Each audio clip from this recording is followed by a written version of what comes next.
Okay, take it away. All right, Warren, with your permission, I call the meeting to order. It looks like we have a quorum. Sebastian, I'm told at the point in time that you can produce minutes for the committee to consider, we'll adopt them. So whenever you do that, we'll do it all at once. Okay. And welcome. We're very, very grateful that we have you. It's very exciting. All right, guys, I made up this agenda, and the first includes the current referrals. The first of which is that hasn't already been addressed is 524 Mill Road. We have organized a site visit for Friday the 14th at 11 a.m. And I would just ask how many of you could attend. They're asking me, the owner and the architect are asking me who might attend. So I can attend. Catherine, Anne. I can attend. All right. And Warren, can you go? Yes. And Nancy? Can you hear me? I can now. Can you attend on Friday? I will be late. Okay. How late do you think? Depends how late my husband's doctor is. Oh, all right. Well, if you can't make it, we'll feed back to you because you more than anybody know how important this property is. Okay. And what over the years the degradation has been. So I think it's important to the extent that you can go, but if not, we'll take pictures and forward them on to you. The owner is a gentleman named Chris Heinz, H-E-I-N-T-Z, and the architect is a guy named Jordan Valdina. All right. And I will tell you only the three things that I'm aware of. And this is one of two pre-application site visits that are on the agenda. I'll tell you one, that there has been some unpermitted work done on the barn, which is one element that we'll be taking a look at, was unpermitted and done by the prior owner. And this owner is obligated to deal with that for his purchase of the property. They also, I'm under the impression, want to change the sort of transportation within the site. And they also want, for those of you who are familiar with the property, to move the little playhouse, the little 19th century playhouse that is visible from Mill Road. And so all of those things will trigger archaeology and, architectural preservation and all that. So it feels to me like it's an important visit, number one. And number two, I know that property from way back to Sam Hall. So I have a particular concern. Yeah, I know you know him, Nancy. I have a particular fondness for it and a concern for it. So I will let them know how many people are coming, and thank you very much for doing that. Okay, the second is, again, an entity that is not applied. This is, as I sent to you, a open piece of property on Russell Avenue. It's 5.14 acres, whatever it is, 13. And there is no indication of what the owner or the engineer, being Mark Rominski, wants to do there.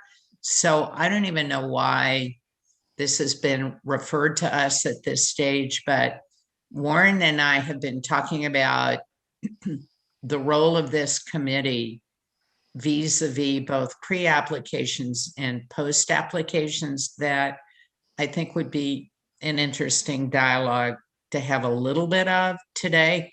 This, the only thing that I think one could deduce would be Ann, because all we can do is drive by and look at it. There's no plans, no idea of what they intend to do, when they intend to do it, or anything else. So maybe the fact that it is placed in the historic district of Rhinecliff, maybe you could tell by driving by or looking at it. I don't know what else any of us.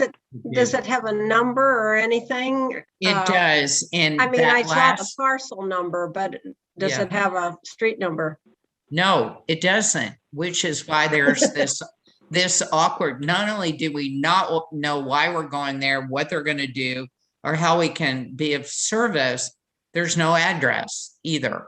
It might be a Provided. little hard to know when you're looking Well, at it. if you just sort of follow the map that I sent you of Russ, you can see it's the only thing not built on, if that's Okay. helpful. Okay, On the left side of the road as you go up Russell Avenue. It is a pretty odd thing to be asking us to do. And Warren, I know you and I decided we didn't want to talk about this too much, but I do think it's worth addressing the varying degrees of referrals to us that are starting to happen. And do you want to do that? You're better than I am at this. Well, I'm not better than you at anything, but I would say I believe this property was referred to us simply because of its location within the National Historic Landmark District. But this particular stretch of Russell Avenue, which is on the east side, of Kelly Street or whatever it changes its name to as it heads south onto Morton Road, I don't know that there are any old or historic residences once you leave the immediate confines of the hamlet. And so this is an extension of Russell that travels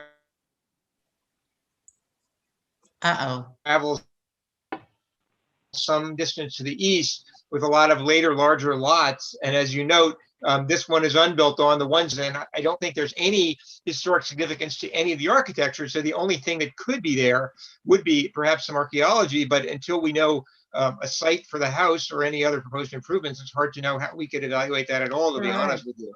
right. But I in think- general, Kathy, what you were alluding to is discussions we've had, and the planning board has suggested that we could be more involved, a greater resource to applicants before they even come before the planning board. But this is a little difficult because our role continues to be evolving and not totally defined. And I don't think that we can be the gatekeeper for everything that goes before the planning board just because it might be within a certain district. So I think we need to get a little clarity, perhaps from the town board, about what our role is. I think we have the expertise to offer advice to applicants, but it doesn't seem to me that necessarily the way the planning and zoning process is set up right now in the town of Rhinebeck planning board. And frankly, I don't know that they should, because when the zoning administrator revers applications that come to her first and says, you need to go to zoning or you need to go to planning or both, that's what really starts the process with the town. And so it may be that an application isn't even ready for that. And if it's not ready for that, I don't know why they should be coming to us up front. It seems to me it's putting a bigger burden on us and our time than if it goes to at least the initial wicket of being reviewed by the zoning administrator, who determines what approvals it needs from the town. So while I guess I just to recapitulate, I'm happy for our committee to offer our insight, experience, expertise as a resource, but I don't think that should happen before an application actually gets through its first threshold review by the town. Otherwise, we're going to be looking at these things over and over again up front when they get referred from the planning board. And I just think we need to sort that out now. Otherwise, we're going to be swamped. I mean, we're already kind of swamped in my view. All of that is well said, and I would only add two other things. And the Grinnell Street project, Warren, is a perfect example. That is the house, guys, that is contiguous to the hotel on Grinnell in Rhinecliff. And we got sent, and we didn't bother the committee with it because there was no, according to the applicant and the applicant's attorney, no real work to be done on that house except in kind. In other words, replacing deck wood and painting the same color and all that. It turns out that, so having said, once it was referred to us, if it's in kind, we understand, and the committee has no role in addressing it. It turns out that the zoning administrator, who is now back, Michelle, sent them a special use permit requirement. And so, having already addressed this application once, when the applicant fills it out, the special use permit, it's going to come right back to us. Do you understand what I'm saying? And so we've been asked at least 2 or maybe 3 times. And I think that this committee has to set its guidelines for when and how we're called upon, and then what form that expertise takes, either directly to the applicant or directly to the planning board. I think the problem is you guys are too good at what you do. And so now applicants see, oh, wait, look, I can go to them first and not have to mess with them later on. And That's sorry. the way it should be. Is it? Think about it. Unfortunately. Think about What? it. Well, Are I'm not saying that it's desirable for us, but the problem is going and doing things and hiring people and finishing drawings and then being told that it isn't the way to go. Suddenly everyone feels badly for the property owner because they're already moving in a direction, and how can you ask them to stop? To a certain extent, that's what we have faced at Astor Courts. Is we've come in too late in the process rather than early in the process. But I think, Marty, as a group, and I don't know how much of this we want to get into today, maybe it's another special meeting, but we really have to look at what the authority, and you've raised this before yourself, what the authority of the committee is, where is its intervention appropriate, and to what entity do we offer that advisory input? And unfortunately, we are, Mill Road on Friday is the perfect example. This is a potential applicant who has not fulfilled the full requirements for applying to the planning board. They're coming to this committee first for insight that may or may not be appropriate vis-a-vis the planning board. So it's a tricky, and also we're only a committee, we're not a board. Remember that also. Maybe we should be a board, but we're not. And so I think we have to delicately dance around for now what the intervention and at what level is appropriate, what intervention there is, and what level it's appropriate. I didn't even mean to open this, but now that we have. No, you did. And actually, Kathy, you and Marty are touched on a key, I would say, a flaw in the way applications are handled, not just in Rhinebeck, but throughout the Hudson Valley, and for all I know, throughout New York. The actual procedure is you're supposed to apply for a building permit with such information as allows the zoning officer and the building inspector to make a determination of whether you could get a building permit or if you need planning or zoning approval. But anyone in their right mind would not want to advance their plans as far as being ready for a building permit application when there are significant unknowns about whether they're going to get permission to do what they need, what they want to do, whether it involves a zoning variance or planning approval. So in fact, my feeling, and it's been for years, is that there should be, much as there's a pre-application conference with representatives of the planning board, there should be a pre-screening of just the sort that allows an applicant to meet with representatives of the planning board and possibly a committee such as ours to review their plans and say, yes, you're on a right track, or no, you need to give this further consideration before you can come to us. Because if you're going to need variances, or you're going to need site plan or special use permits, and there are fundamental problems with what you're proposing to do, you need to know that before you've had consultants on board for a year developing elaborate plans. And yet that is the way it's set up, and in every community around here. But I don't think that we can necessarily change that at our level, but getting involved early, as Marty said, and as you've noted, actually does work, both to, I think, the town's advantage and the applicant's advantage. I'm just not sure that our committee should be, again, that gatekeeper. So Yeah. can we use that to segue? What's the next thing on the agenda? That would be your intake form, Marty. Okay, perfect. But, Right. but wait No. a minute. I'm saying this addressing, go ahead, Kathleen. Yeah, I just want to insert one other thing that Yeah. you would not expect me to insert, because I knew you were going there with the intake form. Sebastian's role, I believe, which he's not expecting, and I've not said it to him, this committee could have a proactive role.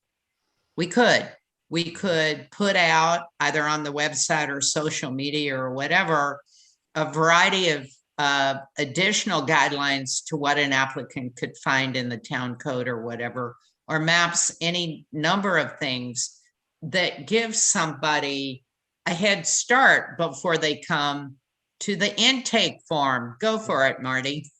Okay, so I was just, what Warren has just said and where everyone is going means we need proper information. However, and I started working on the intake form, and I'm trying to listen very carefully. Fred cautioned us the last time we spoke to him, and he did in a very helpful way, not to move too quickly. Now, as you know, Kathleen, and Warren knows, I sent you 2 pieces of other townships of how they deal with things. And either Kathleen or Warren, one of you was kind enough to pass it on to Melody. And Melody again said, not sort of in a very nice way. And you had alerted me that she was an ally that had insight for us, seemed to say not that quick. And so I have gotten, as I was getting ready to move into an application form, and I've gotten together and Melody, by the way, offered to connect me with someone to Saratoga Springs who has a very nice little do's and don't sort of brochure, and maybe we could borrow some of that. And again, she offered to do it, but we've had 2 people say, don't go too quickly, which leaves me very confused on trying to move on a task. I think people are trying to gently say, don't be aggressive because you're going to bowl people over and there's going to be pushback.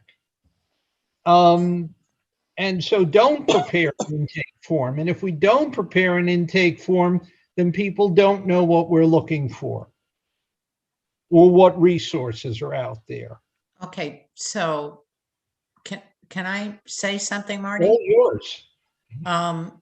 First of all, I think that given what Warren and I have been talking about over the last 2 or 3 weeks or so, given that so much is coming now this committee's way, that I think it is more than appropriate for us to devise, maybe with Sebastian's assistance and input, an intake form that is informative for the committee and also is informative for either a potential applicant or an applicant, either via the planning board as an application considered by the board and then sent on to us, or the planning board out of pre-conference. And you know, it isn't always the planning board. Sometimes it's the building department. Sometimes it's the zoning administrator. We get all of this sent to us via every agency within the town government. And so I think you should feel more than comfortable developing an intake form that is reflective of where these things come from and what we need to know in order to address them responsibly. No pressure there, Marty. Oh, no, I mean, I have a whole folder of things that I have been gathering from the town of New Paltz, which is similar to us in that they're underfunded and historic preservation's not a big thing there, even though they too have some wonderful resources, to groups that have really funded preservation components. I guess one of the things that, and maybe Melody could help us with it, is because she said she had a contact in Saratoga Springs, is how much is appropriate to borrow from some of these communities, if they would willfully be willing. I don't want to plagiarize anything. Why not? Well, don't get me wrong. It's I like mean, public information. Why wouldn't you take it? what if I start knocking off Warren's designs? What do you mean, why not? Or It's Cat's different than designs. Warren's designs. It's Well, public information. Designs. All right, well, pick up the phone and call them and ask, but I'm sure they won't care. Okay, because we do have some stuff, but I guess, as I said, we had two fairly positioned warnings, and I don't know if it wouldn't pay, as our co-chairs, meaning you and Warren, to approach these groups and say, we've been working really hard. We would like to get the information in a more organized basis and earlier. And how would they feel about our preparing this independent form before we go ahead and do it, and then feel as if we've overstepped our bounds? Meaning, ask them if they feel that we're ready to do this. Okay, are you talking about the planning board or are you talking about Saratoga Springs or New Paltz? No, Sorry, I missed- our local. Oh, okay. Melody and Fred know nothing about Saratoga. Well, Melody does, but Fred certain doesn't. They both said, go slowly, which is Okay, just well- what I never do. You mean me, Fred? Yeah, he means Mike Trimble, I think, probably. No, he means Fred. Really? Did I Oh, say? Yeah. that was it. That You was might a say different go slow. Yeah, I but might have just said go slow, but my reasons for saying go slow was what Marty said earlier. Try not to make too many waves, but I think for you to approach the planning board and say, hey guys, we're trying to get a little more organized and we'd like to offer you something that might save time. We have this intake form that if something is clearly has, if we There you just go. take a quick glance at the project and go, there's nothing we know of archaeologically or historically at that particular location, then they can start moving forward without as much worry about whether there's a historical or archaeological issue that might come up. there you go. That's- And you know what that made me think of? I'm sorry, were you through? No, I'm through. Okay, it's almost like, for instance, the Russell Avenue thing, let's just say that there's a form that says, doesn't have this, doesn't have, you can just check it off. Do you know what I mean?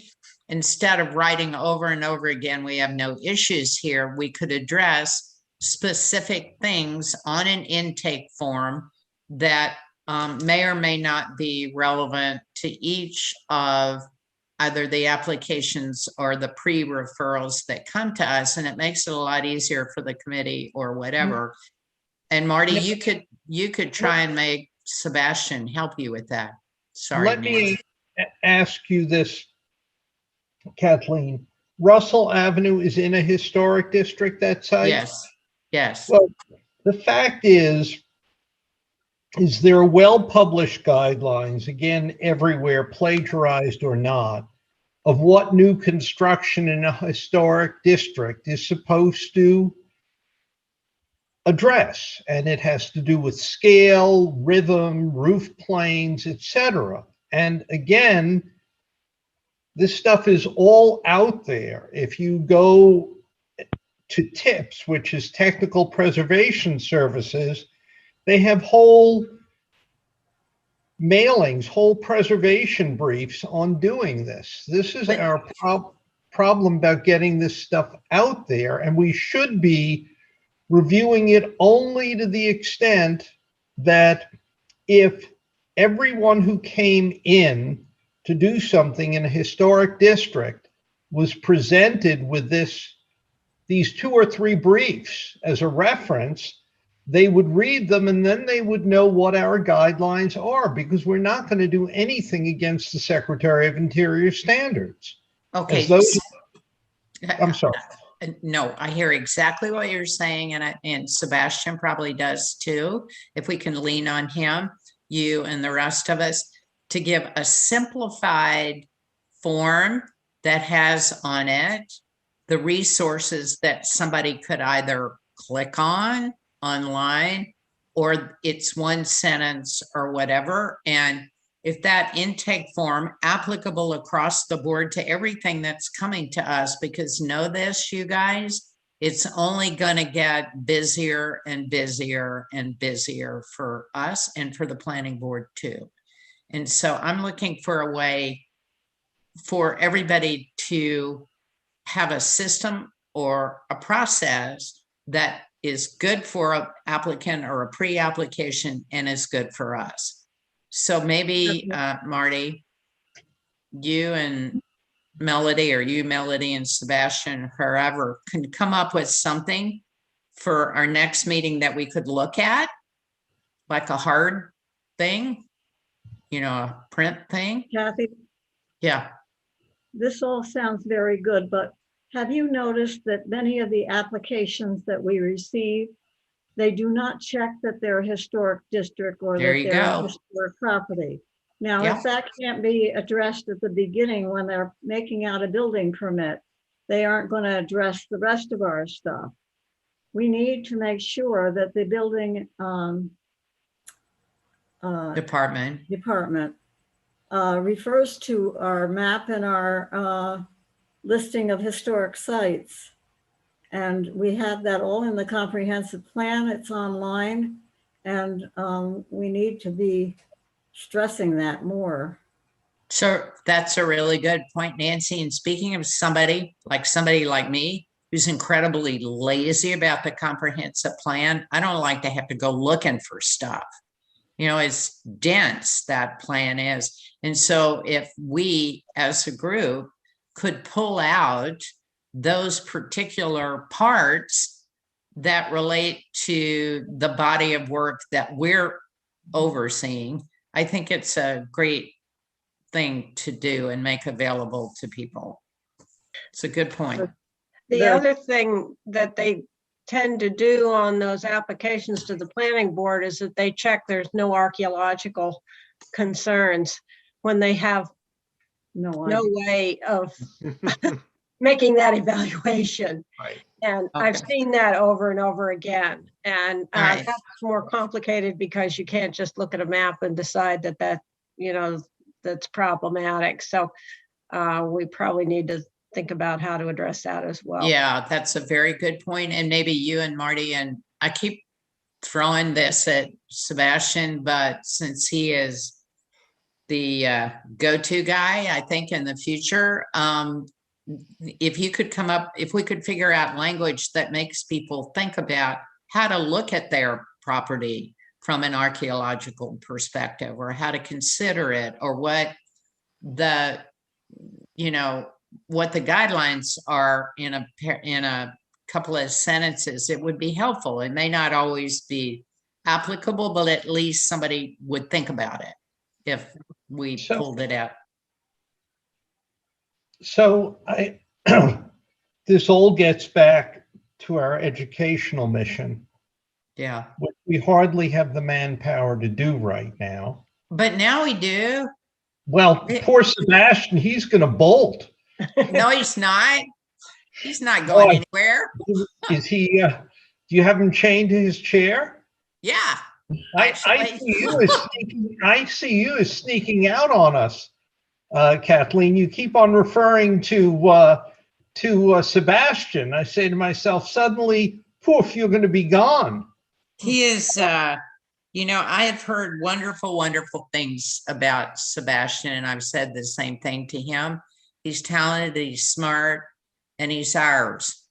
So All we very should- valuable. yeah, So- so we should use him. The fact is, without trampling on anyone else's toes, the building application for the town or the village or whatever ideally would be, say, your house or property may be historically or archaeologically significant. You should check before filling out this application. Or have you checked such and such before filling out this application? If they have signed their application and they have not checked out these resources, which we would have to post, then they're incorrect and they have given us incorrect information. In the city of Philadelphia, which is a mess, every building application goes to the Historic Commission, and they just sign off on it saying it's not ours. But the point is because of what Ann said, everything, because of the nature of our community, every building and every site may be significant, including you could have a 1950 Cape Cod, but on a very significant tract of land. So how do we steer people to that place where they get to check off the boxes, given what Nancy has said, and be able to say to someone, you've given incorrect information? Okay, well, first of all, if we want to take a proactive role, we can, number one, review the procedures and policies from the zoning administrator, the building department, and the planning board. All three refer either pre-projects or projects to the committee. And so it would be worth whoever you or whoever is going to be working on this to review those procedures that trigger reference to the committee. So that would be number one. I didn't mean to have us, by the way, go off on this tangent ad infinitum. So my suggestion would be that, number one. And I hate to keep turning to him, but there he is. Sebastian, between you and Marty, you could just look at the status quo, number one, and then number two, where and how should it be adjusted to the protocols that the committee would like to propose. And then once that gets proposed, it goes to each of those three entities for input, and then it becomes workable policy. How about that? Can I ask a question? Sure. Okay, would it be okay, since Catherine escaped and Warren is still here? Where'd she go? She leave? She said she had to. She sent a chat message just saying, sorry, I have to run. Okay. Right. Thank you, Fred. So my question is, Warren, could we get all of the forms together that one would normally use for the different channels of application, so that Sebastian and I can take a look at them and see what they are covering and what they aren't, so that we're not duplicating another part of the input, but we're looking for the information that might be missing? Right. They're all posted on the town's website under planning board or zoning board right now. There are links to each one of them as PDFs you can download. Okay, and then when we get this together, perhaps we might ask those groups if they were kind enough to add some language to their form? Yeah. Okay, What do you mean kind enough? We have a they certain don't have kind. to do anything, as we've said, for us. And I'm not telling them how they should run their business, but if they would have these heads up in their forms, then people might know where to look. Okay, fine. But they are looking to you, Marty, and the rest of us for input in making this committee work as efficiently and productively as possible. So it's not kindness on their part. They're looking to help. So Yeah. feel good. Okay. All Okay, right. Thank you both. I hope he didn't quit already, did he? No, I'm no, you're still still here. there. I got, so I'm trying to take notes in a way that's kind of action oriented. Great. So I had 4 things written down, but it seems like I think we're only gonna do the last 2. The first one was checking with Melanie to ensure we're not committing or plagiarizing materials from other municipalities while developing the form. You don't need to worry about that, I don't think. Yeah, no, I don't think they would care. Yeah. The The second one, only issue with using forms from other municipalities is to make sure that the particular items apply here. So if it's an urban municipality and it's talking about the kinds of development we don't have in the town of Rhinebeck, then that's not appropriate. But we don't need to worry about plagiarizing. It's a public domain. We can freely borrow anything that's appropriate for use here, in my opinion. Let me ask you a question, Warren, because one of my earlier jobs, meaning when I worked for a firm, is we would actually be hired by municipalities to write their guidelines. Right. And very often do a book, and frequently it was funded by a grant or whatever. But these are books and graphics that have frequently been paid for by these municipalities. And that's why I have trouble if we say it's in the public domain, because some of these preservation plans are very extensive and very well developed. So, yeah, well, no, I understand what you're saying, and I'm sensitive to the whole copyright issue and paid work effort. I'm saying we're really not talking about taking wholesale someone's historic district requirements, because we're not doing that. I mean, that's done by the town. The town board has to adopt things, and it's Okay. executed. I'm merely saying if we're talking about references to a form to be filled out, and there's language, I don't really think we're talking about the same thing. we're not there yet. I understand on guidelines. Okay. Yeah. Right. Okay. All right, Sebastian. the other 3 things were Martin checking with the planning board to see if this makes sense for their process per Fred's recommendation. I think we're Right. going to wait till we go through those forms. Okay. Yeah. Yeah. That's the next one then. So it's reviewing the building, planning, zoning departments that trigger referral to this committee. Download them from the town website. And then the 4th one is potentially developing this intake sheet using information from the comprehensive plan, and then developing a list of resources that the applicant can check before filling out the building application. There you go. Perfect. And 1A or before all of that is those minutes. We are obligated at some point or another to have them available, even though the meetings are recorded. It makes no sense to me, but we are obligated. So thank you for doing skeleton minutes. Okay, can we move on to the role of the, sorry, what? Back to the basics. I want to be sure that our applications are presented to us and named according to the address. And a lot of times it'll be very vague as to where this property is located.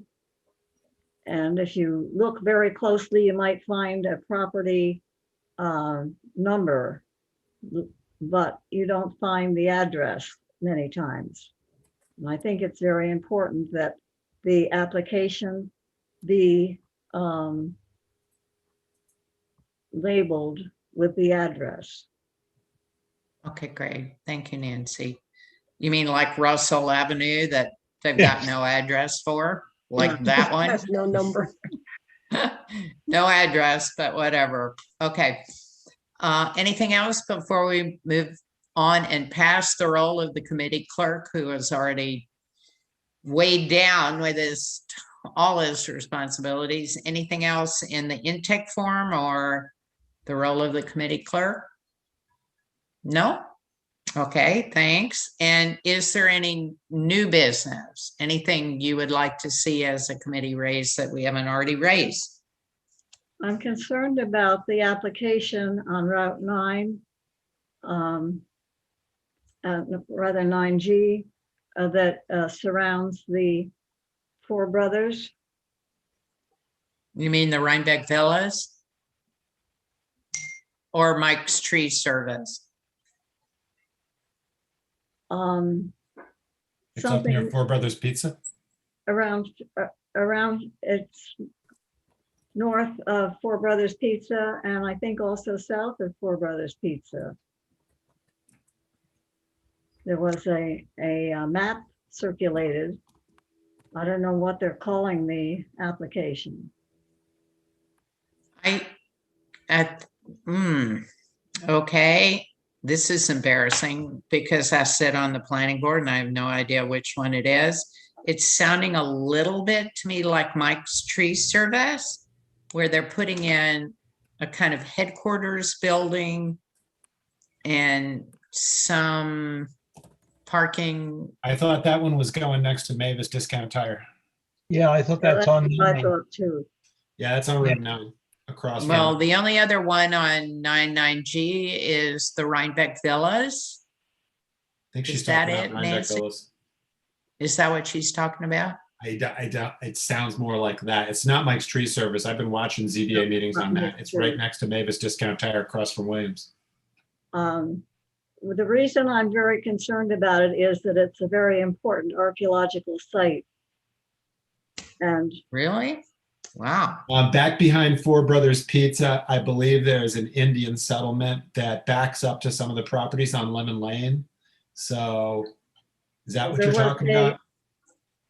there was a flint knapping area in there, Yep. and that has a lot of archaeological significance. Yeah. Okay, Fred, could you help me figure out for sure which one it is? And then I'll be sure to get Nancy all of the Yeah, input. but and Nancy's concern is about the flint that's in the ground. There was an old ancient Indian settlement in the property behind. If you're going, Lemon Lane's a dead end. So if you're driving in from the direction from Liz's house, you know where Liz's house is. Yeah. And then it's all the archaeological stuff that I was told about is off to the right, behind the properties deep in the woods. But that also backs up on properties that are out on 9G, along where IXL is, then Gendron Caterers, then I think then next comes whatever the stuff is that's around Four Brothers. But behind Four Brothers, if somebody's developing in the woods back there, I'm pretty sure there's archaeological issues associated with old Indian settlements and flint that has been discovered there. It's got to be Rhinebeck Villas. Got to be Okay. Rhinebeck Villas. Yeah. Okay, Nancy, I'll put together or forward on to you what has been presented to the planning board so far. There's, they presented, I want to say, Fred's going to be better at this than me, a year ago or more. And they've just now started to come back. And there's a lot of controversy about rooms, room size, what's determined to be a room and how many people in a bedroom. And, there's a lot going on, but I'm pretty sure that's what you're referring to. And nobody has mentioned archaeology at all. Yeah, Kathy, could you copy me on that? You bet, too, for please? sure, for sure. And before anybody gets very involved in an application, when there's a site like that, we need to have some way to be able to warn them off of destroying a very important site. Okay. It's a really good point, Nancy. Thank you. And thank you, Fred, for And refreshing. all the discussions that I recall from ZBA meetings and archaeological, historical has never been brought up. They seem to No. be focused on the definition of a guest room. Yes, Yeah. you're And that the exactly building is right. used pretty much You're like, almost exactly like right. apartments. I How many don't know people what the can intention- sleep in a room? Yeah. You're so right. Okay, Nancy, thank you and Ann both for bringing that up. And let me see what I can forward on to you guys and raise awareness of. But Marty, there's a perfect example of, you know, something that has been going on for quite a long time and no reference, certainly to historic issues, never mind archaeological. Yep. Okay, great. All right, anything else, guys? No? Thank you Motion so to adjourn. much. Motion to adjourn. I know, I'm not through yet. Oh, okay. Sorry. I was gonna try and say something nice. Okay. Like, thank you so much for your time and your input and your energy. I know this is not easy, and I know you all take time out of what's an incredibly busy day. So I know I and Warren are very grateful. May I have a motion to adjourn? So move. May I have a second? Second. Thank you. All in favor? Aye. Aye. Great. Thank you so much, you guys.